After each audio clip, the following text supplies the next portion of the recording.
मदद फरमा। या अल्लाह जो ज़ख्मी बच्चे हैं मौला तो उन्हें शिफा अता फरमा। या अल्लाह जो ज़ख्मी जवान है उन्हें शिफा अता फरमा। जो हमारी माएँ बहनें बुजुर्ग ज़ख्मी हैं या अल्लाह उन्हें शिफा अता फरमा। शिफाई कामिला व आजिला अता फरमा। शिफाई कुल्ली अता फरमा। या अल्लाह जो शहीद हो गए उनकी मग़फ़िरत फरमा।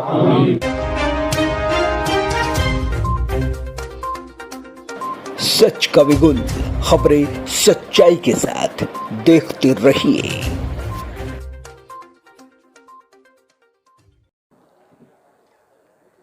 ठीक है, चलो रोल। इलाहाबाद हाई कोर्ट के फैसले के बाद उलमा इकराम जो थे और जो टीचर्स थे वो सुप्रीम कोर्ट का रुख करे और सुप्रीम कोर्ट ने कहीं ना कहीं जो आज जो है उसके ऊपर रोक लगा दी इलाहाबाद हाई कोर्ट के फैसले के ऊपर। इलाहाबाद हाई कोर्ट का जो फैसला था जिसको लेके तमाम जो यूपी के मदरसे थे और मदरसा बोर्ड जो था वो काफ़ी ज़्यादा फिक्रमंद था कि आगे वाले वक्त के अंदर उन टीचर हजरात का क्या होगा जो बच्चों को तालीम देते हैं और वो जो बच्चे स्कूल्स में पढ़ते हैं 10,000 से ज़्यादा बच्चे जो है स्कूल में तालीम हासिल करते हैं उनका क्या मुस्तकबिल होगा। हालांकि मुंबई की बिलाल मस्जिद में आज जो है दुआ का भी एहतमाम किया गया था और यहाँ पर गौर फिक्र भी करी गई और सुप्रीम कोर्ट के फैसले को किस तरीके से उलमा इकराम देखता है उसकी बात करते हैं। मोइन भैया जी, सबसे पहले ये बताइए कि आज सुप्रीम कोर्ट का जो फैसला आया है किस तरीके से आप लोग देखते हैं? देखिए, देश का हिंदू, देश का मुसलमान, देश का सिख, देश का ईसाई, ये सब जो है इस वक्त सुप्रीम कोर्ट के इस फैसले को सराह रहे हैं और उसका इस्तकबाल कर रहे हैं। पूरे देश में खुशी की लहर है। हर कौम का फ़र्ज जो है वो सुप्रीम कोर्ट के इस फैसले का इस्तकबाल कर रहा है और यकीनन इंशाअल्लाह आपने बताया 10,000 तलबा, 26 से 27 लाख बच्चे हैं और 10,000 से भी ज़ायद टीचर्स हैं जो इस टीचर्स जो देश की खिदमत कर रहे हैं और ये सरकारी टीचर हैं। मदारिस इस्लामिया को ग्रांट हासिल है और वो ये मदारिस इस्लामिया वही हैं जहाँ से पढ़ने वालों ने देश की आज़ादी में अपनी जानों की कुर्बानियाँ दी हैं। तो यकीनन इस फैसले का पूरा देश स्वागत कर रहा है। जैसे आपने कहा कि मदरसे जो है मदरसों के अंदर जो तालीम दी जाती है और हिंदुस्तान की आज़ादी में भी कहीं ना कहीं मदरसों का काफ़ी ज़्यादा बड़ा रोल रहा है। आज ये फ़ैसला जो आया है मदरसों के लिए कितना राहतमंद फ़ैसला ये है जो स्टे लगा है? देखिए, मसाजिद मदारिस के लिए तो यकीनन बेहद खुशी की बात है कि उनके वजूद को ख़त्म करने की एक सोची समझी साजिश जो है वो रची गई और उसको सुप्रीम कोर्ट ने नाकाम कर दिया। हज़रत, क्या लगता है आपको जो सुप्रीम कोर्ट का जो फ़ैसला आया है किस तरीके से आप लोग देखते हैं, क्योंकि आप यूपी से खुद बिलोंग रखते हैं और तमाम चीज़ों को पहली नज़र रखते हैं इसके ऊपर, किस तरीके से देखते हैं हज़रत?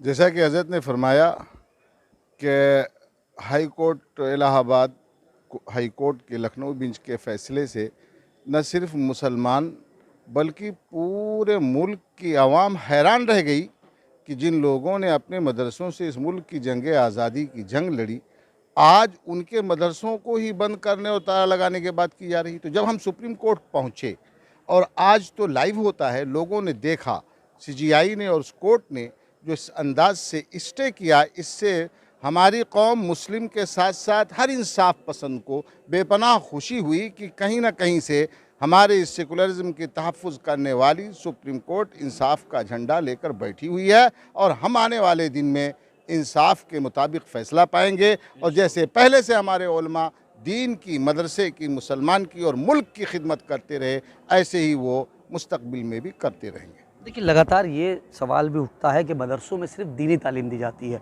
तो ये लोगों के अंदर जहन भी बना हुआ है कि मदरसों में सिर्फ दीनी तालीम दी जाती है। तो ये यूपी मदरसों के अंदर जो सरकार के तहत आता है तो इसके अंदर किस तरीके की तालीम याफ्ता होती है? देखिए, सच्चाई बहुत पीछे पीछे चलती है और मीडिया के ज़माने में अफवाहें बहुत तेज़ दौड़ लगाती हैं। हमारा जो निसाब है, सलेबस है, ये डॉक्टर ग़ुलाम यहिया अंजुम साहब ने हमदर्द यूनिवर्सिटी के जो अपने डिपार्टमेंट के हेड हैं, डीन हैं, और रिटायर्ड IAS सिराज अहमद साहब जो उसके वाइस चांसलर थे, उनकी निगरानी में ये निसाब बना हुआ है। हमारे पास डॉक्यूमेंट्स मौजूद है जो हमने सबमिट किए हैं। NCERT की किताबें एर्थ तक मुस्तकिल हर साल रिसीव की जाती हैं और मदरसे में पढ़ाई जाती हैं। ये झूठी अफवाह है। हमारे यहाँ और दीगर स्कूलों में और बोर्डों में इंग्लिश और हिंदी कंपलसरी नहीं है।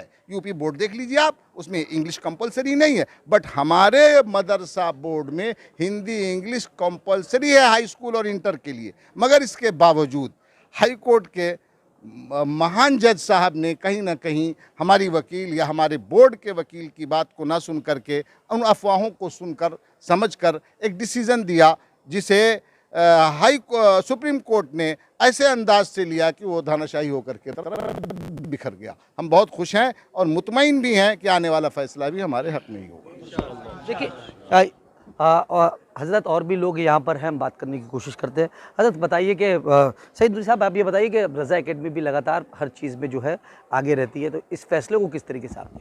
ये फ़ैसले से तमाम उलमाए कराम और तमाम मदारिस के ज़िम्मेदारान बल्कि पूरी उम्मत इस फ़ैसले से मुतमईन हैं और इंशाअल्लाह ताला जो जुलाई के अंदर मुकम्मल फ़ैसला आने वाला है, उस सिलसिले में मैं हज़रत मोइन मशाइख साहब से गुजारिश करूँगा कि लखनऊ में एक तमाम मदारिस की एक मजमूई मीटिंग की जाए, तमाम उलमा की एक मीटिंग की जाए और जो जुलाई के अंदर फ़ैसला आने वाला है उसकी पैरवी इतनी मजबूती से करें कि इस फ़ैसले से ज़्यादा मजबूत वो फ़ैसला हमारे हक़ में आए।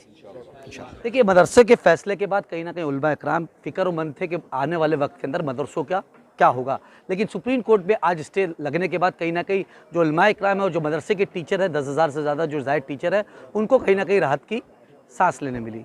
अब देखने वाली बात ये होगी कि आने वाले वक्त के अंदर मदरसों के ऊपर क्या फ़ैसला आता है। फजल खैराबादी ने जब अंग्रेज़ों के ख़िलाफ़ फतवे जिहाद जारी किया तो अंग्रेज़ों ने दबाव बनाने की कोशिश की, इनामों इकराम का लालच दिया और कहा कि तुम्हें दर्द की राहों से गुजारा जाएगा अगर तुम अपने फतवे जिहाद को वापस नहीं लोगे। अल्लामा फजल खैराबादी ने फरमाया कि फ़तवा जो है वो शरीयत की रोशनी में दिया जाता है, तबीयत की रोशनी में नहीं दिया जाता है, और हम जिस दीन के मानने वाले हैं उस दीन ने वतन की मोहब्बत हमको सिखाई है। हम अपने खून का आखिरी कतरा तक पेश कर देंगे लेकिन फतवे जिहाद को वापस नहीं लेंगे। वतन की मोहब्बत उलमाए कराम में, आवाम में खून मर करके दौड़ रहा है। यही वजह है कि जब भी देश को ज़रूरत पड़ी है, उलमाए कराम ने, इस्लाम के मानने वालों ने आगे बढ़ कर के वतन की हिफाजत की है। रेशमी रुमाल की तहरीक उलमाए कराम ने चलाई, इनकलाब जिंदाबाद का नारा उलमाए कराम ने दिया, जामे मस्जिद की सीढ़ियों पर खड़े होकर तकरीरें उलमाए कराम ने की, और जब दस्तूर हिंद बना आज़ादी हिंद के बाद तो उस दस्तूर हिंद का इस्तकबाल उलमाए इकराम ने किया, जिनका ताल्लुक़ इसी मदारिस इस्लामिया से है, जिसके बारे में आज तरह तरह के कुछ नासमझ लोग बकवासें कर रहे हैं।